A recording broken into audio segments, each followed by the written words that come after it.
Hi everybody, it's Stefan Molyneux from Freedom Radio. I hope you're doing well. So this is a general overview of one of the challenges of modern economic thought, which is the idea that socialism works really, really well, say, in the Scandinavian countries. You'll hear this quite a bit when you talk about the value of a free market and voluntarism and all that kind of good stuff. So let's look at some of the perspectives in history about this free market slash socialist miracle known as the Scandinavian group of countries.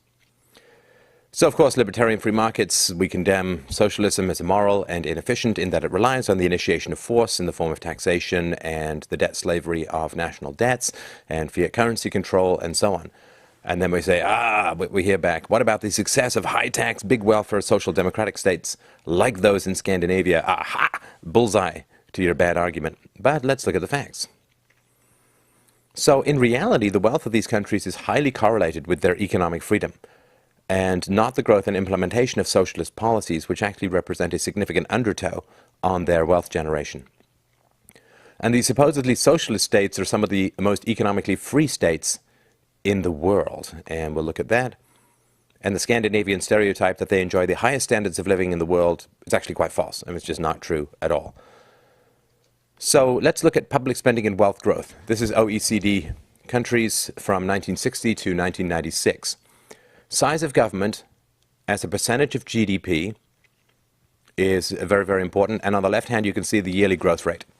So where governments are less than 25% of gross domestic product, you see a growth rate of 6.6%, 25 to 29%, 4.7%, 30 to 39% of the economy swallowed up by the government, 3.8%, 2.8 to 1.6. This is a very, very clear correlation. And now, you can't do much of anything without growth in your economy in terms of wealth generation or paying for social programs or anything like that. So the smaller the size of the government, the greater the wealth growth in the country.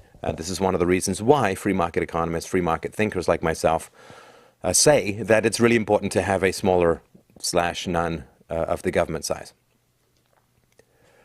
So, of course, it makes a huge difference in your standard of living. Nations in the top quartile of economic freedom had an average per capita GDP of over $37,000 in 2010, compared to just over $5,000 for the bottom quartile nations in 2010 current international dollars. So the size of the government, the degree of coercion in the economy is directly correlated to, staggering differences in wealth. And this is why it's a little bothersome for free market advocates to be told that we don't care about the poor.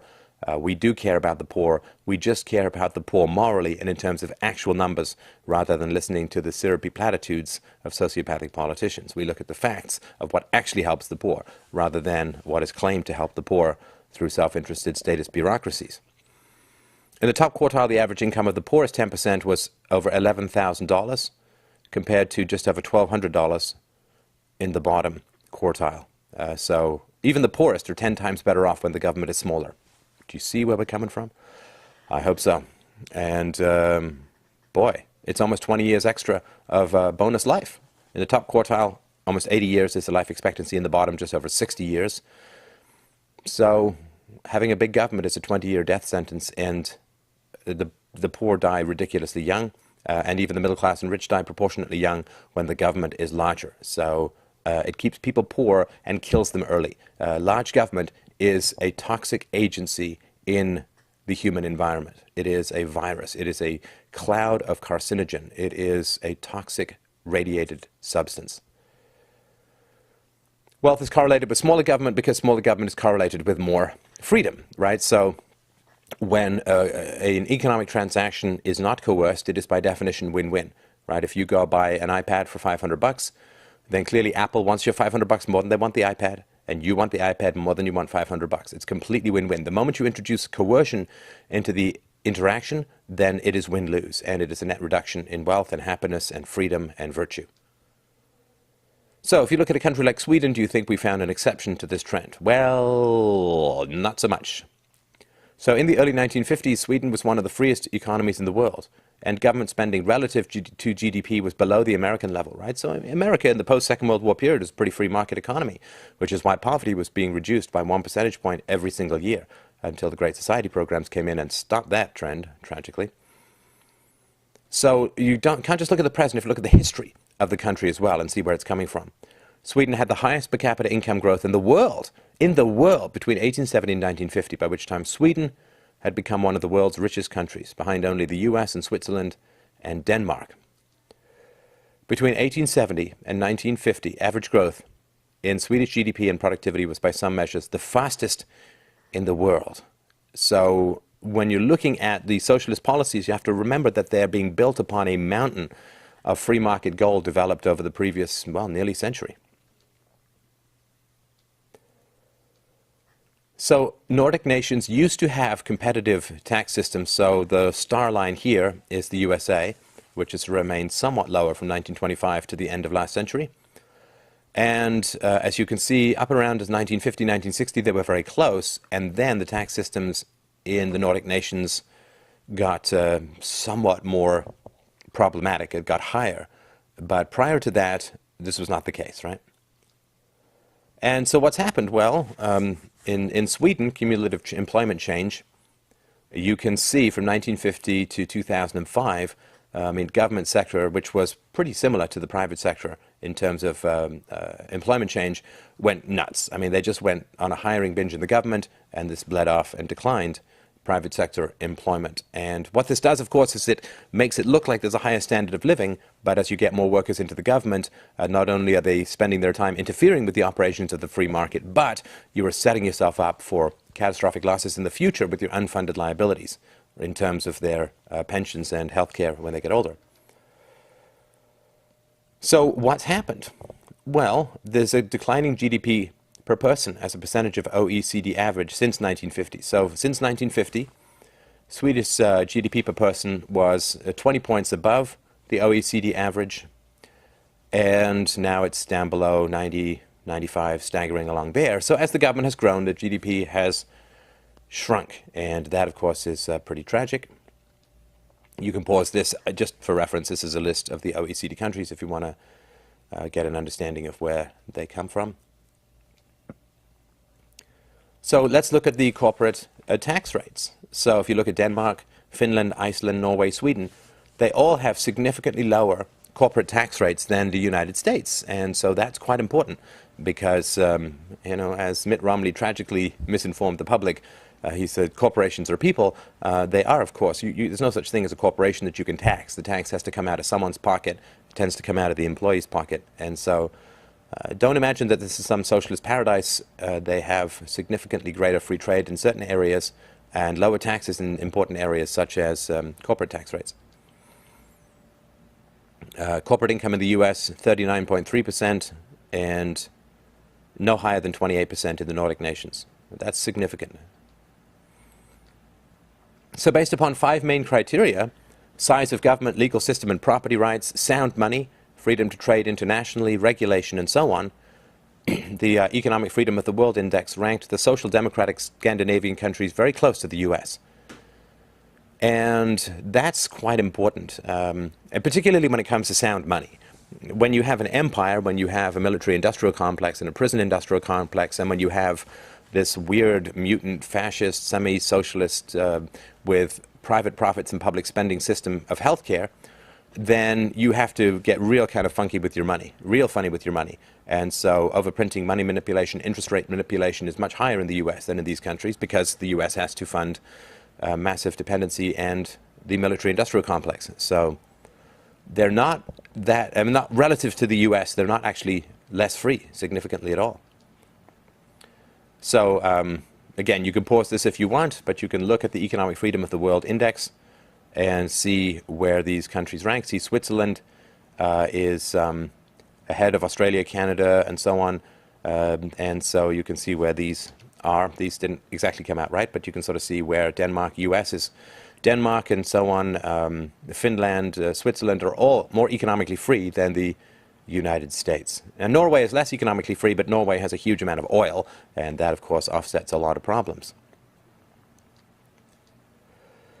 So the World Bank's Ease of Doing Business Index, which measures the amount of bureaucracy and regulation one has to put up with when starting and running a business in any given country.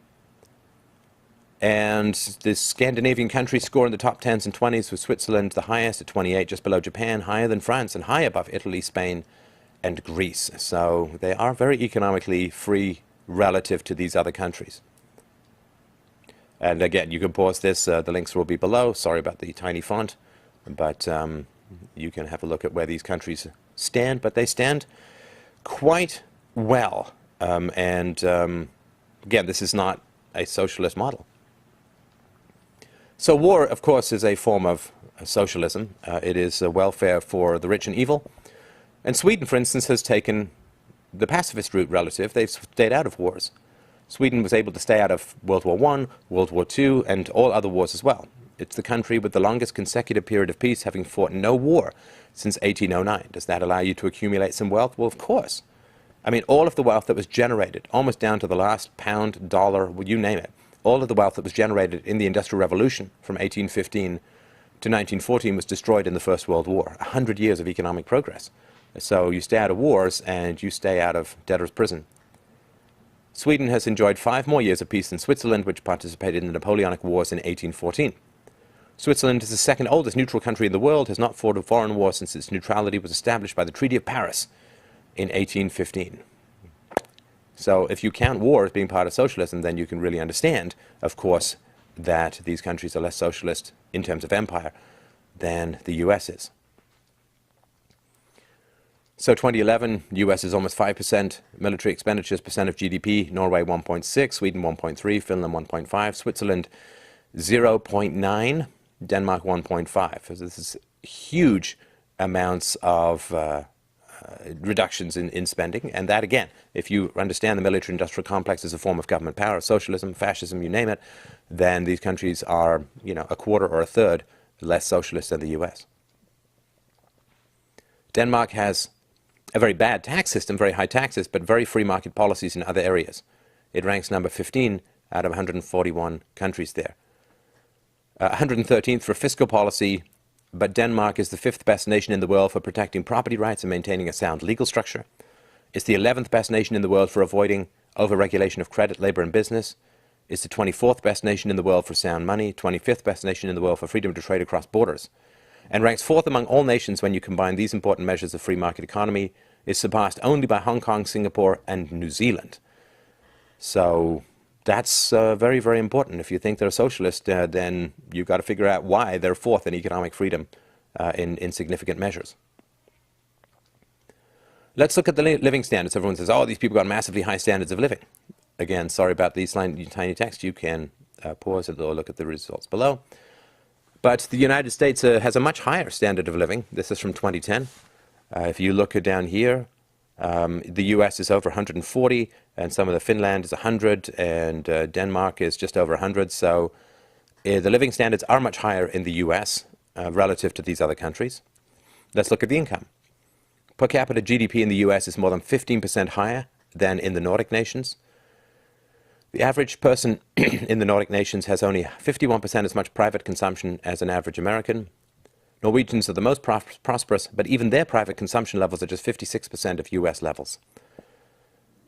Both the Swedes and the Finns have less than 50% of the private consumption of average Americans. So it's not the wealthiest group of individuals in the world.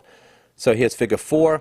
This is higher living standards in America. And so Norway, Denmark, Iceland, Sweden, Finland, compared to the US, as you can see, much, much lower considerably. So it has a price, it has a cost. Higher levels of disposable income in the United States compared to all these countries as well. So you have more money to spend, of course, in the US. Americans enjoy more output as well, more economic efficiency in terms of productivity, worker productivity, and so on.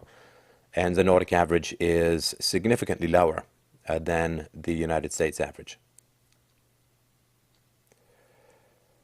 And the Nordic nations consistently lag behind US economic output. As you can see here, the Nordic average from 1980 to 2006 is lagging. What's our net worth? Well, in the United States, the net worth of people is almost $100,000.